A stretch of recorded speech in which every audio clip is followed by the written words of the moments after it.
natural gas is bouncing off this resistance, but there's more upside to go.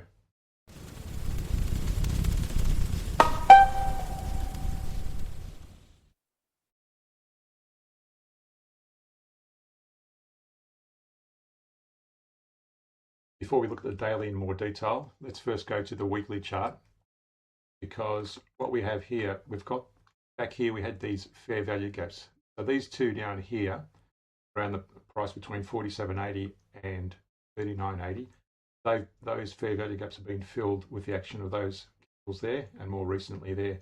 Now this one here has just touched that larger fair value gap, which I've identified some time ago. And just note here as well, these fair value gaps can be don't necessarily be filled immediately. You can see this took a couple of years to fill these bottom ones here. So that's a longer term fair value gap, which is to keep an eye on, and I've marked it in red. If we look closely as well here on the weekly, we've got this other fair value gap more recently back here. And again, this could take days, if not weeks or more, to fill those if the price does continue to retrace to the upside. But looking at the weekly, price is still above the moving averages, and so is the CCI starting to curve up. So that's a positive in terms of bullishness. But again, don't go placing long orders on that yet. On the daily, again, we've got these other fair value gaps here on the daily. They haven't been filled yet, and we'll keep an eye on those. Got a bit of a bounce off this support at 36.58. But notice the CCI is still somewhat dropping. Price and the CCI are both below their moving averages. So just be aware of that. That we could see a retrace at some point in this range up here on the daily as well. At the moment, predominantly short trades to be taken only in accordance, trading on the hourly in accordance with the daily trend.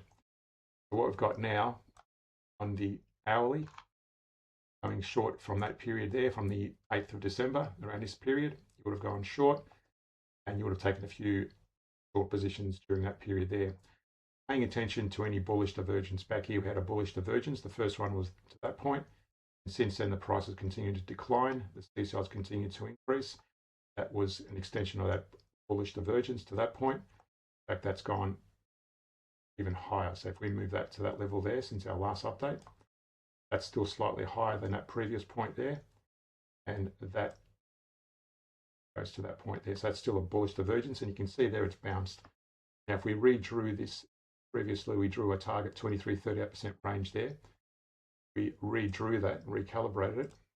Price has fallen further. Then we have to move that to that level there. Our new target, and you can see there it's already hit that range with that action there. Hit that 23% and bounce, and is currently struggling to break through that 23-38% range. But if you're going short during this period, again, pay attention going short with the moving averages on the price especially, closing it out when the moving averages start to turn up, and that's where you would have taken those short trades. Other position, closed entry there, close it out. Short position there, would have started closing it out. A bit of maybe holding a couple of contracts, would have got it closed out somewhere in that range there, and avoided this drawdown because the price started going against you. So BOIL has dropped further from our previous video. It's dropped below and broken through that previous support at 26.01. That's now new support down there. So I'm going to move that support line to that level there at 21.04.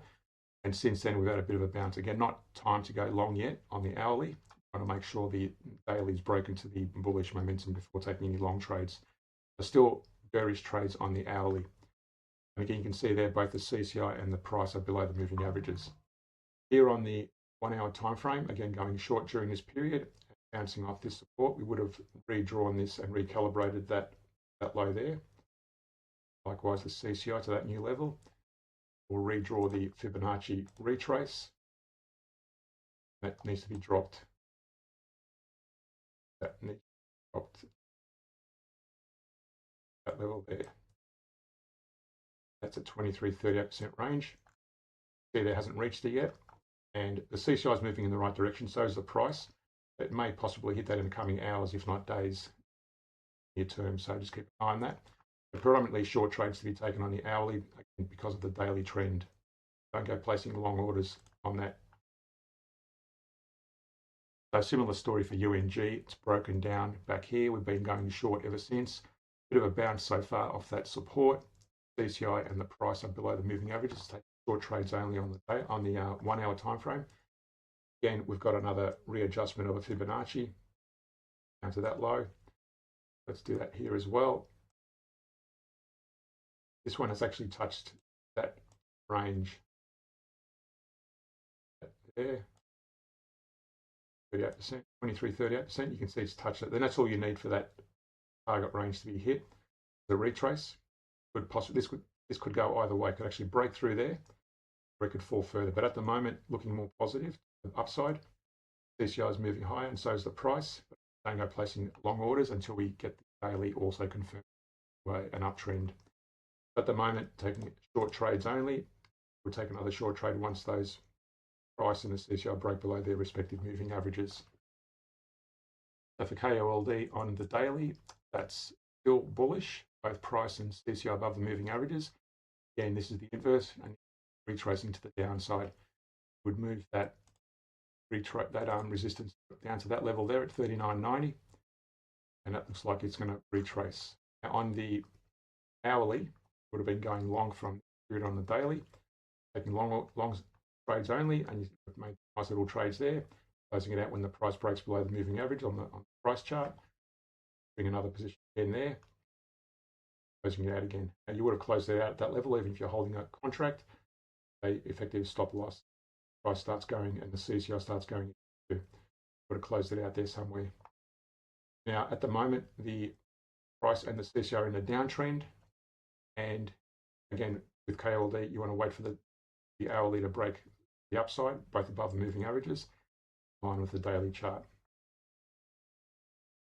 Also, we do have a bearish divergence. You can see there lower highs on the CCI, same period, higher highs on the price. And this is the inverse to the other charts. See there, it's broken very easily through that 23-38% range. Currently sitting in that 23-38% range as at the moment. And this could go either way. This can continue to drop further to the downside, like it may well do so in the coming hours, or it could bounce and break higher. Now, don't go taking short orders, again, going in the direction of the daily. If the price starts bouncing from there and breaks, especially above this resistance, and the CCI and the price are above the moving averages, then we can take another long order on KLD. We do run a bullish share scan each weekend, and these are some of the trades we've taken so far this month. These are closed positions, and so far they've returned 4.8% for the month of December. So to get access to that bullish share scan, consider subscribing to the Patreon page where we look at those bullish shares, plus other strategic videos we do. Hit that like and subscribe button. Thanks for watching, and see you in our next update.